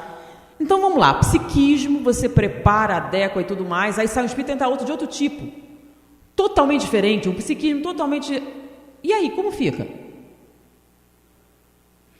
Teria que ser alguém com nível evolutivo bem alto para poder fazer isso rapidamente. Então, só o Chico Xavier que podia, né? O Divaldo, qualquer um pode. Não foi o que André Luiz disse. Aí vocês têm que escolher. Ou vocês ficam com o André Luiz, ou seja, tem mais um detalhe, né? André Luiz, para escrever isso, ele passou para o crivo do Emmanuel I. Lembra? Não é qualquer um que pode escrever. O mentor do Chico era o Emmanuel. Emmanuel deixou o André Luiz escrever. Deixou passar. Ele podia dizer discordar, né? Não. Então, na dúvida, eu prefiro ficar com o Emmanuel, André Luiz, Chico Xavier, tá? Até com Allan Kardec. Então, de novo, bom senso. Eu queria fazer um comentário a respeito disso, porque a entrevistada é a Nete, mas eu passei por esse problema aí. Né? Primeiro, se o médium, só ele que faz comunicação, ele vai se achar um super médium. Começa por aí. Segundo, no grupo que eu participei durante muito tempo, tinha uma pessoa assim, que não deixava você estava com o espírito ali, querendo dar passividade e tomava conta do trabalho. E o dirigente não tomava providência nenhuma. Então, o dirigente é culpado disso também. Ele tem que frear isso. E a médium lá recebia 10 espíritos, enquanto você ficava aguardando aquele espírito para poder. Então, eu acho que isso aí, no caso, é um animismo puro. Né? Não são 10 espíritos, às vezes é um só, e querendo atrapalhar o trabalho. Então, é falta de conhecimento doutrinário, falta de educação mediúnica, falta do dirigente tomar as rédeas do trabalho e por aí vai, né? Então, é algo complicado. Deixa eu até acrescentar uma coisa, né? A gente falou de André Luiz, a gente fez referência, mas a gente conviveu com médiuns notáveis, e eu nunca vi eles receberem 10 espíritos. Nem Chico, nem Divaldo, numa desobsessão, fazer isso. Tá? Eles até psicografam várias mensagens, mas não é a mesma coisa que uma desobsessão. E quando você lê Nossos Filhos São Espíritos, os livros do Hermínio de Miranda, tá? O Hermínio de Miranda é considerado, eu perguntei para alguém que eu respeito muito, eu digo que o meu mentor, né, espiritual é encarnado, é o Dr. Jorge Andréa. Eu sempre tive uma admiração, carinho especial e particular para o Jorge Andréa, digo mesmo, meu mentor espiritual está encarnado, e ele disse que o maior doutrinador que ele conhece é o Hermínio. E quem leu os livros, né, Diálogo com as Sombras, aquela colocação dele, é formidável. E eu tive a oportunidade de perguntar para ele como é que ele desenvolveu aquela metodologia, e tive um curso de doutrinação, que foi um espetáculo, um dia a gente fala sobre esse assunto. E ele falando como ele desenvolveu a metodologia. E aqueles trabalhos todos de obsessão que você lê nos livros dele, não era tão simples assim, era um espírito se manifestando, às vezes em várias reuniões, para ele obter um resultado. Então, quer dizer, gente muito boa, muito gabaritada, e eu não vi, em nenhuma circunstância, isso acontecer. Então, quer dizer, além da informação de André Luiz, além das colocações de Ivone Pereira, e eu conheci pessoalmente Ivone Pereira quando estava viva, eu estive na casa dela, conversamos, assisti várias inquirições fazendo a ela, e ela era taxativa dizendo isso. Então, olha, Ivone Pereira é um médium que eu respeito. Divaldo é um médium que eu respeito infinitamente. O Chico Xavier, eu era criança, convivi bastante, mas eu não tive a oportunidade de estar presente e conversar assim, né? Eu sentei muito no colo dele, mas foi só. E também não fazia assim. Então, os exemplos que a gente está tirando disso são de onde e de quem? O que eu falei, na dúvida, bom senso. Exatamente isso que eu ia colocar. Você disse que espiritismo é complicado, né? Mediunidade mais complicado ainda, né, Anete? Chico Xavier disse que numa comunicação mediúnica, 70% é do médium, 30% do espírito. Se você for analisar a personalidade, a característica de cada médium, a personalidade, a característica de cada espírito, né, fica complicado. O que tem que se usar? É o que você já falou várias vezes aqui, o bom senso, não é isso? É isso aí. Então, lembra, universalidade do conhecimento, busque outras fontes. Todos concordam com essa fala ou é uma exceção? Tá? É só essa pessoa que faz desse jeito? Qual é o resultado que você tem nessas coisas? Você realmente nota uma melhora, por exemplo, na pessoa, nos tratamentos, essas coisas assim? Sim ou não? Ou é totalmente o quê? Abstração, imaginário, folclórico, mitológico. O que é o mitológico? Eu acho que é assim. E porque você acha, é verdade. Tá? A tese espírita é o quê? Fé verdadeira, ela é capaz de enfrentar a razão face a face em todas as épocas da humanidade. Então aplique a racionalidade, aplique a metodologia, faça uma avaliação desse conteúdo para ver se procede, gente. Algumas perguntas básicas resolvem o problema. Tá? Tem aqui uma pergunta, está mexendo bem assim com a sua vida pessoal em relação à profissão, né? Qual é a sua especialidade médica? Qual foi a relação que você teve, quer dizer, experiência pessoal? Abertura ao desenvolvimento pessoal e profissional que você tem com o seu trabalho espiritual e com a sua formação médica e pessoal. Eu não tenho nenhuma especialidade médica, porque eu nunca pratiquei a medicina. Tá? Quando eu fui medicina, eu sempre quis ser cientista. E naquela época, ser cientista era ser médico, né? Depois de muito tempo eu vi que médico é um mecânico de automóvel que acredita que é engenheiro. Troca o carburador, né? Mexe na lataria, na suspensão e se atém muito à clínica médica, né? E não é bem o cientista. Hoje a gente tem muitas mais opções no país, né? Biotecnologia, você tem engenharia genética, você tem uma série de coisas que são eminentemente de pesquisa. Mas naquela época era o que tinha. Então eu adorei o básico, né? Gostei demais. Fisiologia, histologia. Quando entrou na clínica médica eu já não gostei tanto. Já não era aquilo que a gente queria, mas era aquilo que tinha que fazer. Depois que eu fui para a filosofia, eu me apaixonei pela filosofia, tá? O desenvolvimento do pensamento, aquilo me agradou muito. Eu estou fazendo psicologia agora, eu gostei demais da psicologia, né? E eu comecei matemática e amei. Então, na verdade, sou uma estudante profissional. O que eu queria fazer? Eu queria que meu marido ficasse rico, que eu ia fazer geologia, história, química, não teria que trabalhar, teria que só estudar. Não tem essa profissão, infelizmente, né? Testar a universidade, já pensou? Você vai e faz um curso, testa, vai outro. Então, eu gostava disso. Eu amo aprender. Eu gosto de fazer isso. Então, o momento que for possível, é um prazer para nós. Eu não entendi bem o que a pessoa quer saber, o que a gente faz na vida. Né? Eu estudo muito, mas isso aí não é o que eu faço na vida, é um prazer. Eu sou casada, tenho 3 filhos, então eu lavo roupa igual todo mundo lava. Faço faxina, cozinho, tudo todas as mulheres fazem, eu faço em casa também, como todo mundo. E como é que você tem tempo? Eu não gosto muito de novela, eu não gosto muito de ver TV, eu gosto de ler. Então, os meus momentos de lazer são para ler. Você vê televisão? Sim, volta e meia eu chamo meus filhos para assistir documentário, eu adoro um documentário. É útil, gosto muito, a gente se diverte, conversa bastante vendo os documentários. E com isso eu tenho esse prazer. Agora, eu acho que o Espiritismo me deu muita coisa, então eu gosto de dividir. Eu acho tão lindo essas coisas que eu gostaria que as pessoas percebessem. Então, me agrada muito dividir isso com as pessoas. E o que me deixa feliz? Quando eu noto que as pessoas perceberam.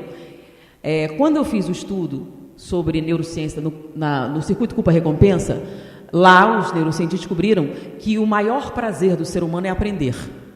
Então, quando alguém entende, tem um brilho especial nos olhos, dá para você notar, né? Quando alguém fala assim, entendi. Não, quando a pessoa entende mesmo, entendi, faz uma expressão de alegria, tem aquela coisa. Então, eu acho que todo mundo devia vivenciar essa experiência. Uma das coisas mais tristes que o ser humano pode passar é quando ele é convencido que é incapaz de aprender. Quando alguém diz que não dá, você não pode, você não consegue, você não tem essa capacidade. Se essa é a maior alegria, não há tipo pior de castração do que você convencer alguém que ele é incapaz. Então, acho que aprender é uma das maiores alegrias da vida. Achava, e agora a ciência demonstrou isso. Por isso, eu acho que a contribuição para a humanidade que eu posso dar é ensinar o máximo possível. Nossa, mas está pipocando de pergunta aqui. Deixa eu ver se eu entendi também. Pergunta para a NET. Segundo o seu seminário Sexualidade, o circuito PAPES não gera 100% de satisfação na relação sexual homossexual? Eu não entendi. Olha, esse é um seminário de 9 horas de duração. E dessas 9 horas, a gente reserva de 3 a 4 horas para responder as perguntas. Inclusive, você chegou a filmar e os internautas podiam perguntar. A gente liberou as perguntas. Então, por exemplo, em poucas palavras, não dá para eu explicar todo o seminário que fala sobre isso. O circuito de papéis é o centro do prazer. Fica no sistema límbico, tá? Próximo do núcleo striatum, do septo striatum, e ele é responsável pelo prazer que nós sentimos com qualquer coisa. O prazer em comer, o prazer em dançar, o prazer com a obra de arte, o prazer com a música. Todo o prazer que nós sentimos quando esta área é estimulada. Por isso ele é conhecido como centro do prazer. Durante o prazer sexual, essa área fica ativa. Então, quando ela responde pelo prazer sexual, ela estimula outras áreas cerebrais. Então, o que seria o prazer sexual? É quase como um curto-circuito em que o centro do prazer envia estímulos para todas as áreas cerebrais. Para ele acontecer, ele requer determinadas condições. Então, quando essas condições são atendidas, ele entra em período refratário efetivo, que é uma condição neurológica, e envia estímulos para outras áreas e tem as respostas que nós escrevemos no seminário. Os cientistas descobriram que para o prazer sexual acontecer, é necessário estímulos físicos e estímulos emocionais. Esses estímulos chegando ao cérebro geram 100% de estimulação que disparam o prazer sexual. Tá? Nós descrevemos isso, que é a experiência que eles fizeram. Eles não fizeram a experiência homossexual. Então, eu não posso dizer o que foi que os cientistas acharam. Lembram?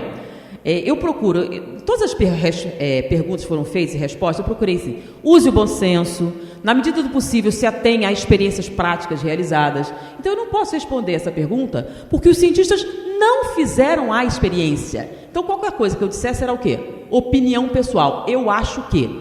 Como eu digo que eu acho que não é uma coisa boa, eu não respondo, porque eles não fizeram. Agora, quando a gente fala sobre o espiritismo, e colocações do mundo espiritual, aí a gente faz referências a energias polarizadas. Não fui eu que inventei, foi o André Luiz que falou sobre isso.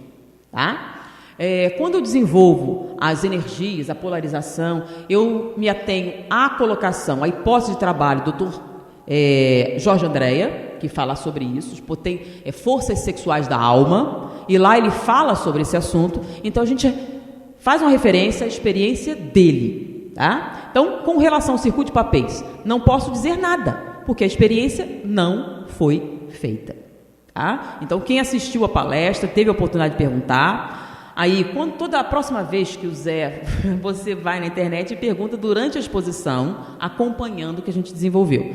Para aqueles que não conhecem, pode pegar na internet. Tem na internet esse seminário, né?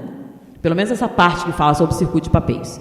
Então, eu não falei isso não aconteceu, até porque a experiência não foi feita com homossexuais. A experiência foi feita com paraplégicos e casais heterossexuais. Muito bem. Anete, em um programa que você participou comigo na rádio, e o Zé, inclusive, transmitiu também, você disse, mas em off, né? Você disse para nós, em relação ao equipamento, eu não me lembro agora o nome, né? Você estuda muito a parte tecnológica, né? Muitas experiências comprovadas com equipamentos e tudo mais, né? Você disse que nos Estados Unidos já tinha um equipamento que dava para analisar uma comunicação mediúnica, se o médium estava fingindo, se ele estava realmente envolvido pela entidade ou se pensava que estava sendo envolvido. Você tem alguma coisa a mais para falar para a gente em relação a esse equipamento, né, que detecta uma comunicação mediúnica? Olha só, não é um equipamento que detecta a comunicação mediúnica, é um scanner cerebral que avalia o cérebro em funcionamento, tá? Quando eles estavam analisando uma alucinação visual, nós podemos detectar de onde provém essa alucinação, tá? Primeiro, se é uma alucinação, podemos saber.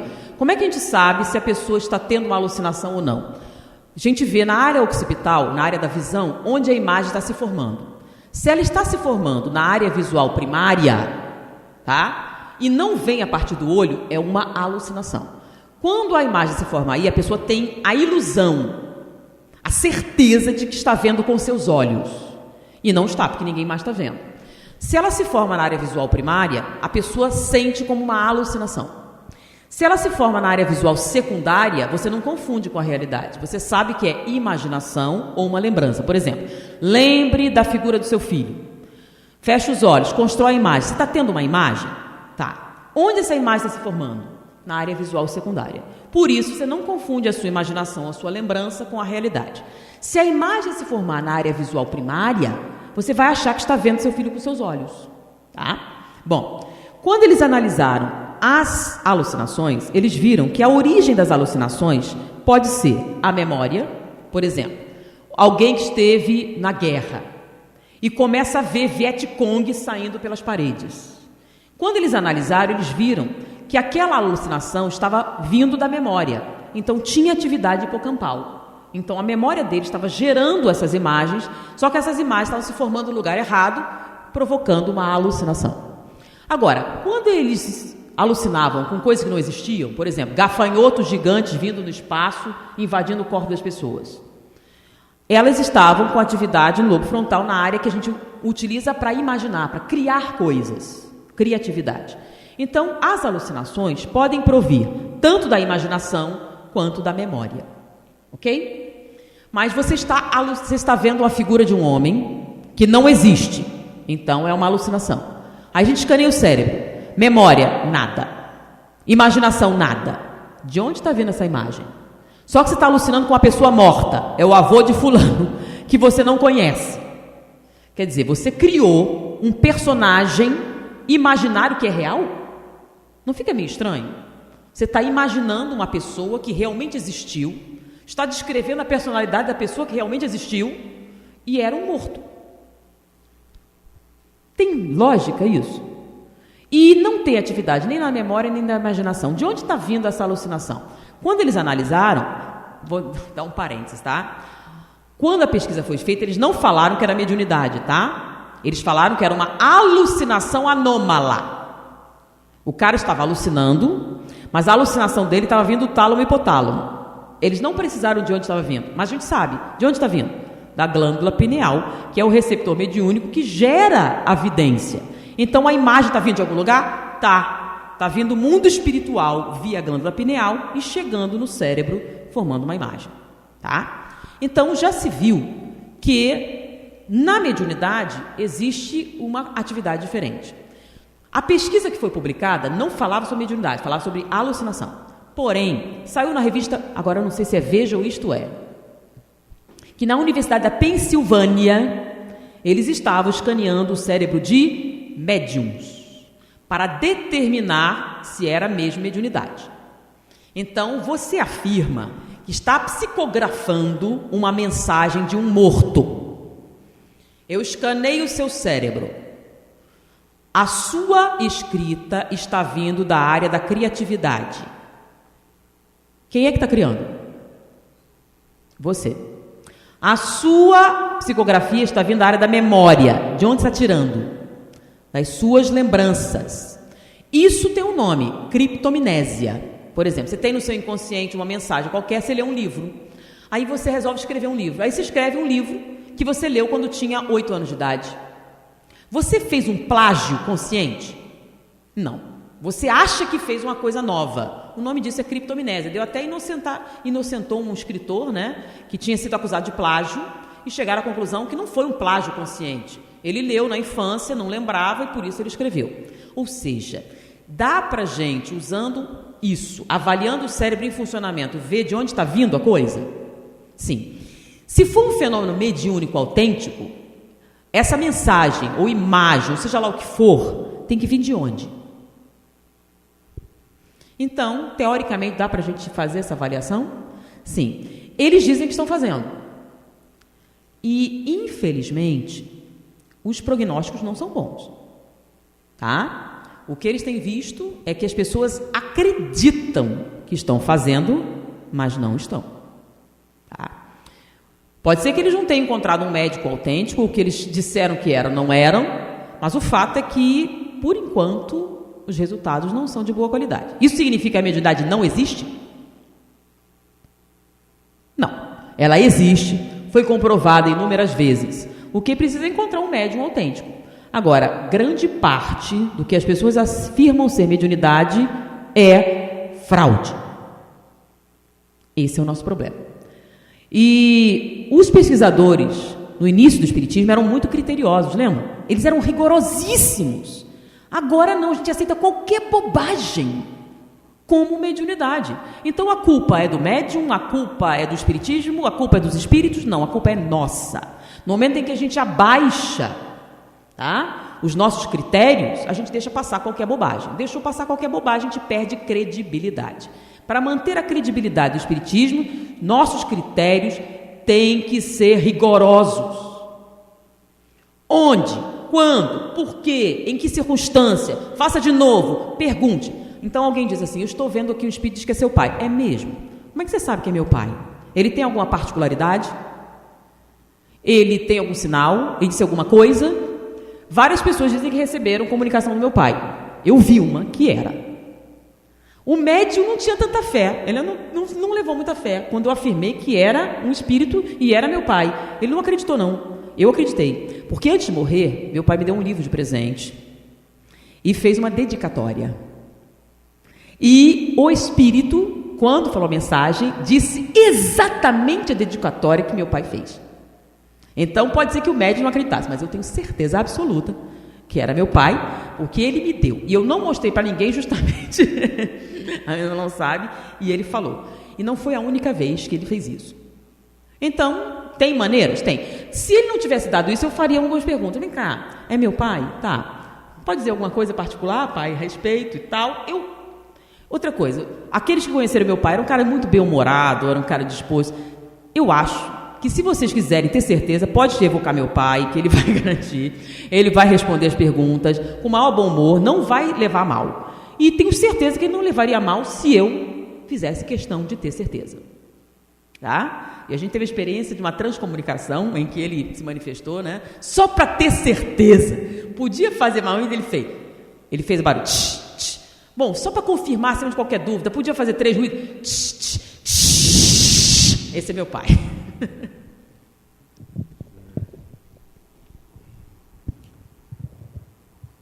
Em primeiro lugar, gostaria de agradecer pela realização deste evento que possibilita a participação de quem está longe. mas a nossa amiga Marie não disse de onde que é, né? Doutora Nete, a senhora acha que no dia em que a ciência comprovar a existência da alma, teremos cientistas que acreditarão em Deus? Onde entra a caridade nessa questão da ciência? Ou os valores morais serão desenvolvidos concomitantemente? Olha, o problema entre a religião e a ciência é de longe. Há preconceito de parte a parte. Durante muitos séculos, ou melhor, milênios, a religião encarava a ciência como um inimigo, porque a religião era usada como um mecanismo de dominação. Aquele que não é da minha religião é meu inimigo, devia morrer. E aí vinha a ciência e questionava todos os mitos. Então ele era encarado como inimigo. E como era o inimigo, era perseguido sistematicamente. O que foi a Inquisição? Quantos cientistas morreram sob torturas porque ousaram perguntar coisas quando era proibido? Então, com isso, imagine que, se você amava a ciência, isso permanece. Então, se você teve essas experiências com a religião, você vem com um preconceito forte contra a religião.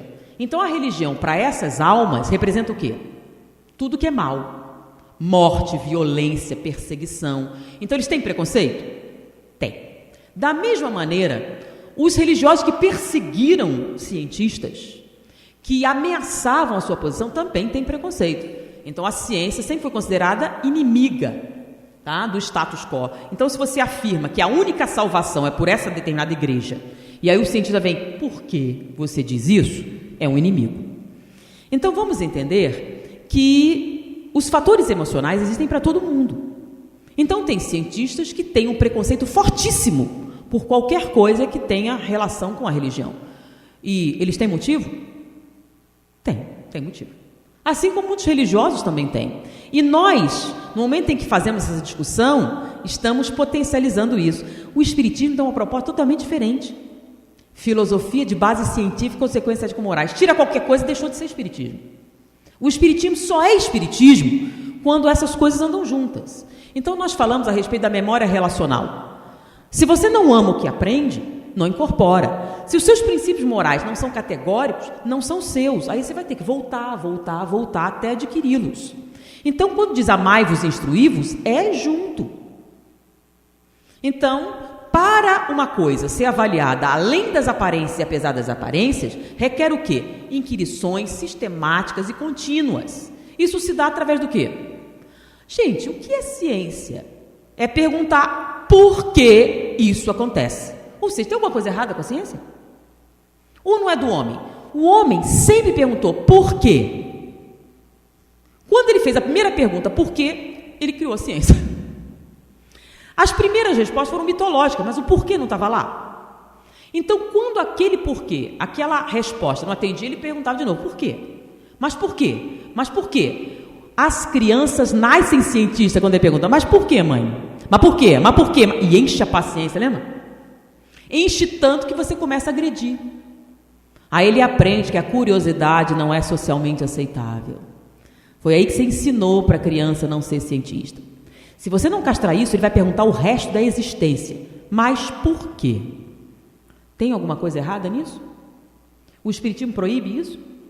Pelo contrário, ele diz o quê? Fé verdadeira é aquela em que o porquê é essencial. Então, não dá para separar uma coisa da outra, tá? E outra coisa, a gente quer dar moral vazia de razão? Como? O filho pergunta, mas por quê? Porque é assim. Mas por que assim? Porque sim. Mas porque sim não é resposta, e a gente bate nele. O Espiritismo faz assim? Não. Você não sabe a resposta, mas se estudar, você encontra ela lá. Então é para você responder por quê? Por que isso? Por que aquilo? Porque isso é ciência, é filosofia. Não dá para separar nada, tá? Moral verdadeira é aquela que sobrevive a todas as inquirições. Aí é o quê? Fé verdadeira. Eu acho que o cientista que não acredita no Espiritismo é aquele que não leu ainda, principalmente, as obras básicas de André Luiz, né, Neto? Porque a ciência contra a religião, aquela religião arcaica, né? Aquela, né? cristianismo totalmente deturpado, né? Deixa eu até contar uma curiosidade, né? A gente fez um estudo sobre Deus, né? Era um debate e tudo mais, a gente explicou o que era ateísmo, o que era isso, o que era aquilo, e um colega foi conversar com um evangélico, né? Falando sobre Deus, o evangélico falando. Aí o espírito explicando, não, a gente não acredita nisso, não acredita assim. Peraí, você não acredita em nada, então você é ateu. Não, eu sou espírita. Não, você é ateu. Porque o seu Deus não tem nada a ver com o meu. Aí eu fiquei pensando, ele veio perguntar, vem cá, nós somos ateus? Aí eu disse, bom, o que é que você não acredita? Não acredito num Deus que escolhe uns em detrimento de outros. Não acredito num Deus que decide que um povo é melhor do que outro. Eu não acredito em Deus que dá exclusividade para alguns e manda os outros para o inferno para sempre. Eu não acredito em Deus que interceda numa guerra a favor de um ou de outro. Eu não acredito em... Bom, então você é ateu. Mas a proposta espírita fala de Deus? Fala. Mas a definição de Deus não tem nada a ver com o Deus bíblico, por exemplo. Que é Deus? Inteligência suprema e causa primária de todas as coisas. Ele escolhe um em vez de outro? Não. Ele dá preferência? Não. Ele atende a pedidos particulares? Não. Peraí, não é o da Bíblia? Não, então você é ateu.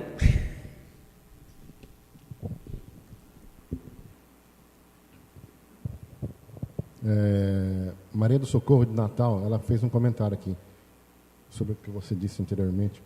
Então quer dizer que quando numa mediúnica fica os trabalhadores falando que médium fulano de tal é melhor, devemos aceitar esses comentários?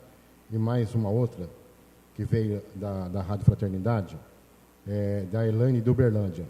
O médium que opta por outro segmento religioso, interrompendo a sua trajetória, seus trabalhos, o que pode acarretar em sua vida? Na próxima encarnação ele voltará a ser médium? Primeiro, dizer um médium...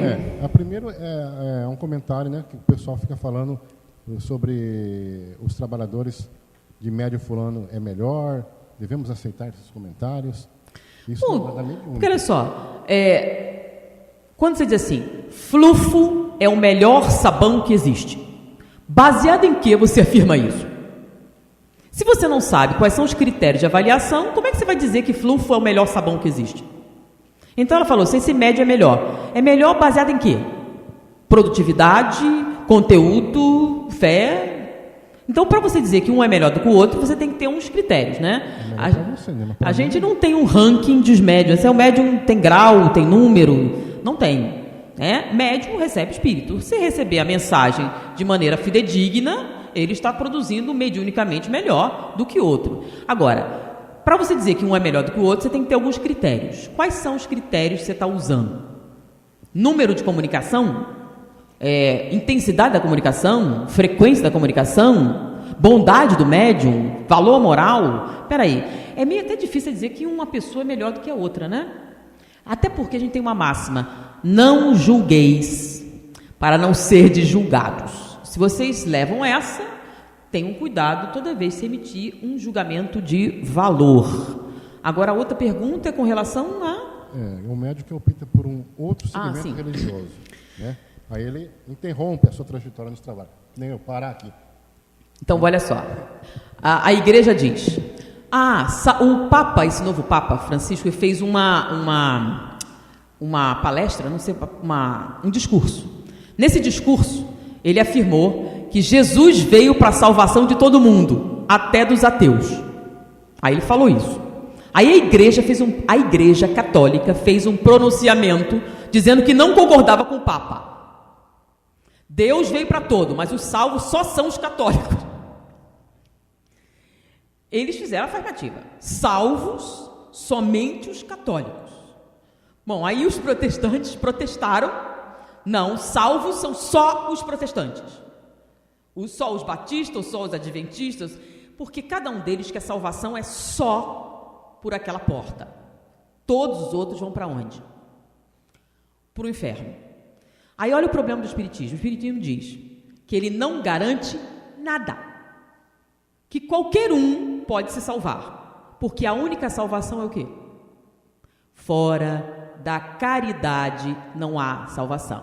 A caridade é a exclusividade de espíritas? Não. Então você pode ser ateu, muçulmano, que for, hotentote, ateu, pagão. Se você ama o seu próximo como a si mesmo, você tem um ótimo lugar reservado para você, sendo ou não sendo, ou sabendo ou não sabendo que o espiritismo existe. Por quê? Porque o mundo espiritual existe apesar de qualquer coisa que você diga. Quando você morrer, você vai ter certeza. Então, qual o problema? Se você age corretamente como um ser humano deve agir, eticamente, você vai estar ótimo no mundo espiritual. Então, a salvação não é exclusiva dos espíritas. A mediunidade não é exclusiva dos espíritas. É uma faculdade orgânica que você pode ter em qualquer parte do mundo. Tem médium em toda parte. Então, a gente ainda vou encerrar com uma historinha? Pode? Vocês já ouviram falar das bruxas de Salem? Salem, ela ficou famosa pela quantidade de bruxas que eles enforcaram. Mas eles fizeram uma revisão dos processos de bruxaria. O que é isso? Para a bruxa ser enforcada, ela era julgada. Ela era julgada, condenada por feitiçaria, e aí ela era enforcada. E depois daquele problema todo, eles resolveram fazer uma revisão dos processos de feitiçaria. E chegaram à conclusão que a maior parte daquelas bruxas não eram bruxas. Foram perseguições políticas, econômicas de todo tipo, e eles usaram os processos para condenação, com exceção de uma bruxa, que era bruxa mesmo, essa não tinha jeito. Se eles fossem julgar ela hoje como bruxa, ela seria condenada. Agora, olha a história. Essa mulher foi condenada por bruxaria porque ela foi denunciada por um homem, né? A história foi a seguinte: uma mulher tinha 5 filhos. 4 desses filhos morreram de uma doença pulmonar, que a gente entende hoje como pneumonia. Então, as 4 crianças morreram. E o 5º filho estava doente. E ela estava desesperada, que era o último filho que ela tinha, que ela resolveu fazer qualquer coisa. E soube que tinha uma bruxa que atendia, e ela discretamente, escondida do marido, foi até essa bruxa. E essa bruxa deu para ela um remédio. Ela deu um remédio para a criança ficou boa da pneumonia. O marido desconfiou, ficou desconfiado. E uma outra amiga que tinha um filho doente foi perguntar o que foi que ela fez, e ela contou. E essa amiga foi lá para conseguir o negócio. E o marido seguiu, ficou seguindo, e descobriu aquilo lá. E foi atrás da bruxa. E descobriu o que é que a bruxa tinha feito. Ela foi no cemitério, à meia-noite, na lua cheia, raspou o túmulo do magistrado-chefe, fez uma infusão lá e deu para a mulher, dar para a criança. Ela deu e a criança ficou boa da pneumonia.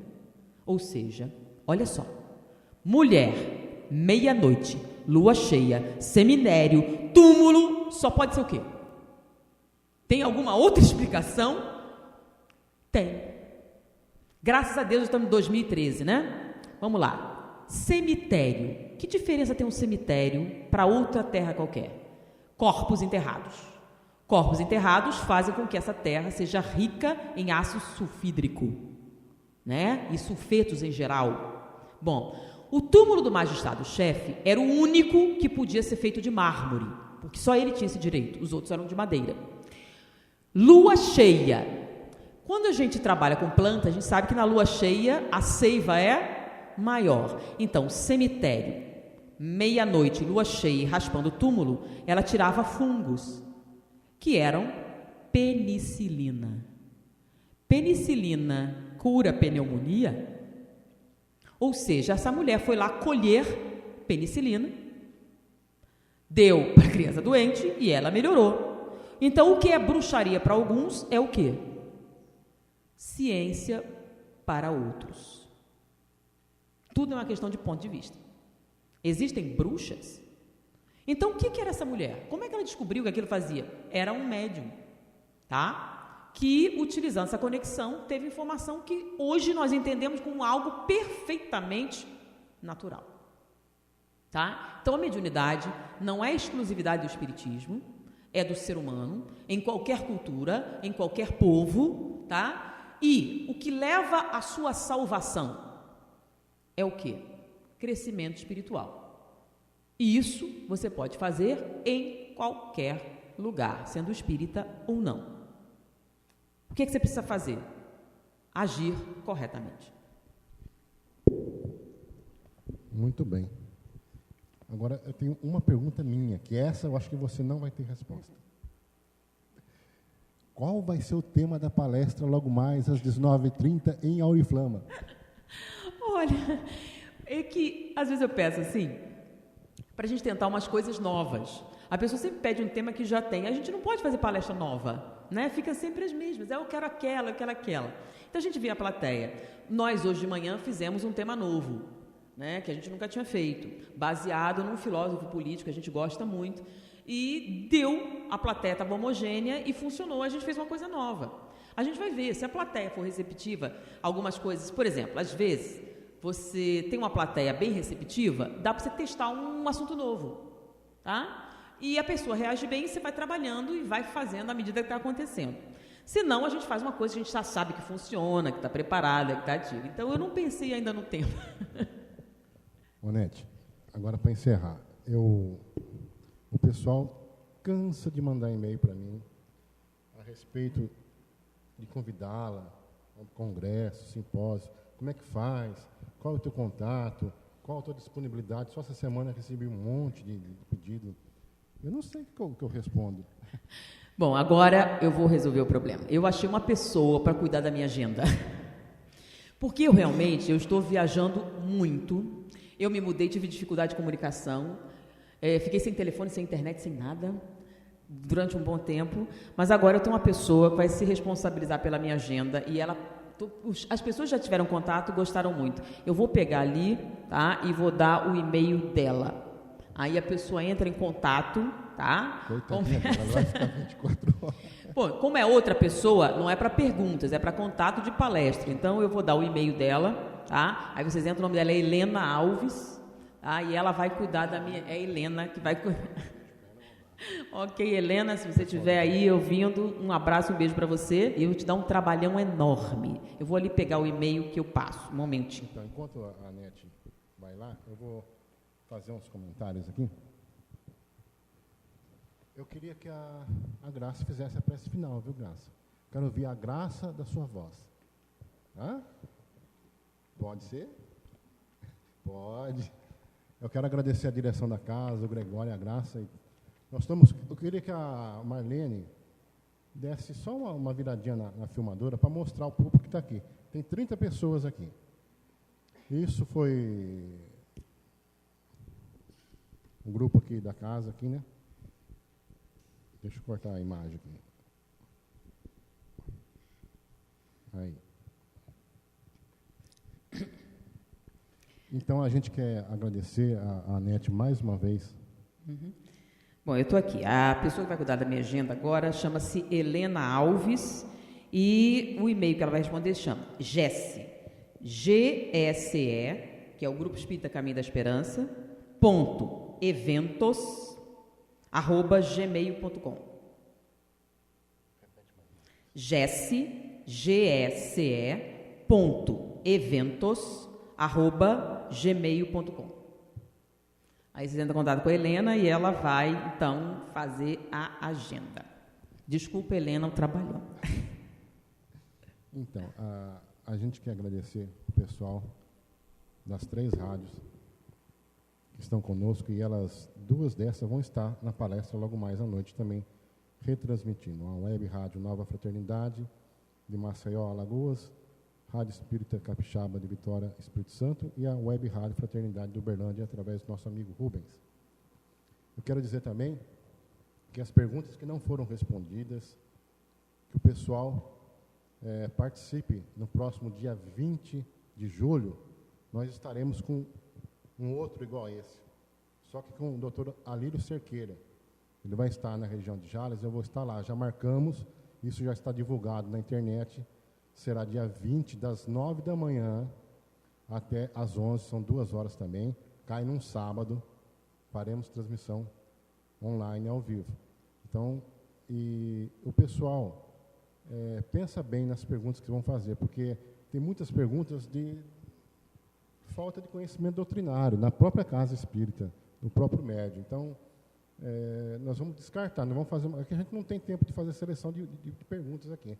É tudo corrido aqui, né? Não temos secretários aqui, mas estamos aqui com a maior boa vontade. Então, Eu quero agradecer, muita paz a todos, um abraço a todos os internautas, ao Nelson que esteve aqui presente, e a Nete, nosso carinho, nossa gratidão. E a Graça, que faça uma prece aqui para nós.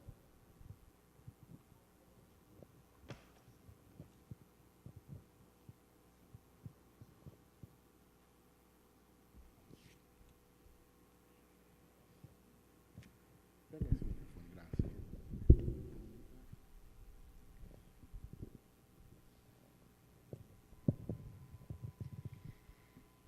Antes de encerrar, eu quero agradecer, em nome de todo o pessoal do Irmã Angélica, a presença de todos, a presença da Anete, que veio nos enriquecer com tanto conhecimento, e a todos vocês, amigos internautas também.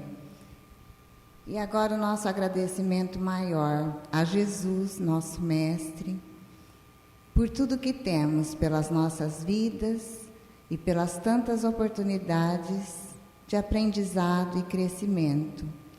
Que Ele nos envolva em paz, luz e nos dê sabedoria e discernimento para seguirmos em nossa jornada, sempre evoluindo, sempre amando e crescendo. Que Ele nos abençoe.